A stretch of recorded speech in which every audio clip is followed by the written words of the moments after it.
Thank you. The gentleman from Taguig. The Senator Pangilinan wishes to be recognized. What is the pleasure of Senator Pangilinan? Yes, Mr. President, thank you. I would like to know if the gentleman from Taguig would be willing to yield to maybe 2 or 3 questions. Yes, Mr. President, it would be a pleasure. Yes, Mr. President, the reason why I was persuaded to stand up and raise a few questions was the remark of the good gentleman from Taguig that he acknowledges that he wishes to also find better ways of addressing the issues at hand. And what ways are these? Mr. President, I'd like to know if the good gentleman, Senator Allan, will agree that the root of criminality is the inability of the justice system to punish the guilty in a fair and speedy process. So, President, in a general way, it goes to philosophy. Some of us believe that humans are basically good but do bad things. But some of us believe that people are bad and are suppressed by the external law. So it will go to a philosophical discussion. Let me just put it this way. I agree with the good senator. If you have a system like Singapore, Precisely. na may ginawa kang krimen in a few minutes, in a few hours, alam ko sino, and then kulong ka agad, and then we will have much less crime. Precisely. Precisely. In other words, if the system of justice is modern, efficient, able to punish the guilty, able to free and acquit the innocent, then we will not be where we are today in this manner, in this debate regarding extrajudicial killings, vigilantism, and the like, as well as drug abuse and drug syndicates. For that matter, Mr. President, even President Duterte said, if ayos yung justice system, baka hindi siya ang presidente. Kung walang droga and there was no need for him, we might have been attracted to a different platform of a different person. So let me agree with Senator Pangilinan that yes, we do have a problem with the justice system, and yes, if we had a better or more efficient or working justice system, we wouldn't be discussing this right now. In other words, strategically, if we are to finally resolve the issue of criminality, disregard for the rule of law, then the strategic direction should be, how do we modernize? How do we ensure that we have a modern, efficient, effective system of justice in the country? In general, Mr. President, I will agree with that as an exception when you are nearing a narco state. So all other countries that improve their justice system dahil ang problema nila ay white-collar or blue-collar crime, poverty, murder. But when it comes to drugs, when you're nearing the narco state, it's not as simple as fixing the justice system because people in the justice system or the drug lords penetrate the justice system. No, regardless of whether it's a narco state or nearing a narco state, it's a question of if there is an effective justice system, we would not have reached a narco state status. Yes, Mr. President. Also, if we are faced with a narco state reality, then ultimately, still, a modern justice system is necessary for us to be able to eventually address not only drugs, smuggling, corruption, and other cases. I agree, Mr. President, but in a non-narco state or non-drug that you have a problem with the justice system, even organized crime, there's no need for a sort of catharsis. Dahil kung nandyan ang pera, nandyan ang talent, nandyan ang I agree. But in a semi-narco state, it's much more complicated because you really need a reset. In Georgia, if I may just input this, when forgot the name of the president of Georgia, but there are 4 million people. No one believed the police. You know what he did, Mr. President? He fired every single policeman. You can get back your job as the police, but the burden was on you to prove that you were not corrupt, you're not into drugs, you're not into crime.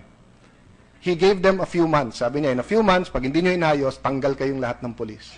Nangyari. Mr. President, I see the point being raised by the good gentleman that we need perhaps outside the box approaches. We need a different. It was Einstein who said that doing the same thing over and over again and expecting a different result each time is insanity. So I agree in the sense that perhaps the point being raised by our good senator from Taguig is that we have to do things differently. We have to be more creative. We have to find ways and means to be able to grapple with the problem, approach it perhaps with different lenses, ika nga, perhaps shifting paradigms even, so that we may be able to finally reach that modern justice system that we would like to have. Agree, Mr. President. Okay. That being the case, Mr. President, just to lay the premises, the slow system of justice has to be addressed. The average case life, if I'm not mistaken, in the first level courts is 6 years. That's precisely why there is frustration. That is precisely why there is the idea of shortcuts. If the shelf life of a case, for example, is only 18 months, yung mga provisions of law, yung mga trial, pagkatapos ng 18 na buwan, guilty, sentensya. Not guilty, released. Pagka ganun po ang mangyayari, hindi na ho magkakaproblema dito sa usapin po ng shortcuts. Number 2, 40% of our prosecution service positions are vacant. So, here are steps that have to be taken, another way of addressing, or another approach. Number 1, let us move towards reducing the shelf life of criminal prosecution in this country. How do we do that? Let us look at legislation. Let us look at perhaps ways of being able to bring down the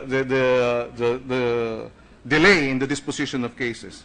Number 2, fill up the vacant positions in the prosecution service. Maybe in the next 6 years, from 40% vacancy, let's bring it down to 15% vacancy, or maybe single-digit vacancy. That will perhaps create a fresh shot in the arm of the prosecution service. Obviously, if your vacancy is 40%, how can you speed up the disposition of cases laging walang prosecution, laging postponed? 3, the vacancies in our judiciary is almost 1/4. 25% vacant ang ating judiciary. Again, pagka nagpatong-patong ang mga kaso, delay na naman ang resolution of cases. My point, Mr. President, and this I hope our good gentleman, the good gentleman rather from Taguig, Senator Allan, will share with our President. The budget of the judiciary, I found out just this afternoon, is only 0.8% of the entire national budget. Only 0.8%. Not even 1% of the entire national budget goes to the judiciary. If you include the justice system, including the DOJ, perhaps it will be another 0.8%. 2% goes to a system of justice that hopes to be able to address all these corruption, criminality, drugs, etc. Palagay ko, kinakailangan din natin busisiin ito ng husto. Mahirap hong magtuturoan ho tayo, pero yung pinakapunot dulo, binibigyan pa po natin ng tunay at malawakang pagtugon doon sa problema ng criminality and rule of law. Ang ating conviction rates, if I understand it, or if I recall, tumaas na ho sa corruption cases. Pero kinakailangan pang i-sustain. Wala pa ho, mga 30% na ho ata ngayon. Dati ho, wala pang 15%. So nagdoble na. I may be mistaken, but it is still far, far away from Hong Kong, or Japan, where the conviction rate in criminal cases in Japan, in Hong Kong, if I'm not mistaken, it's 80%. 80% of corruption cases end up in conviction. In our case, like I said earlier, if I'm not mistaken, it's around a little over 30%. Pag mas marami na pong napaparusahan, talagang mas magkakaroon ng takot sa ating mga batas at respeto. So, my last question, Mr. President, is this.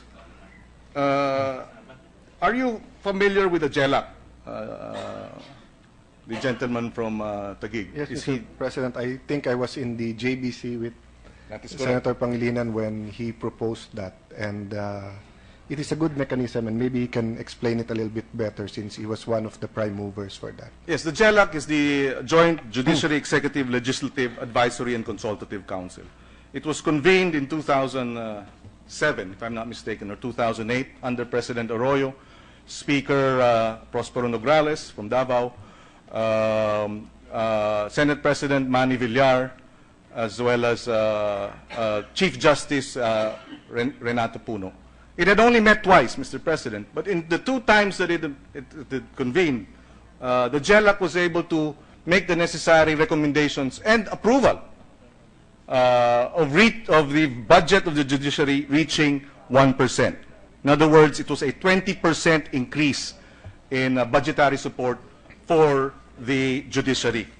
And precisely, budgetary support so that there is a strengthening of the rule of law and modernization of our system of justice.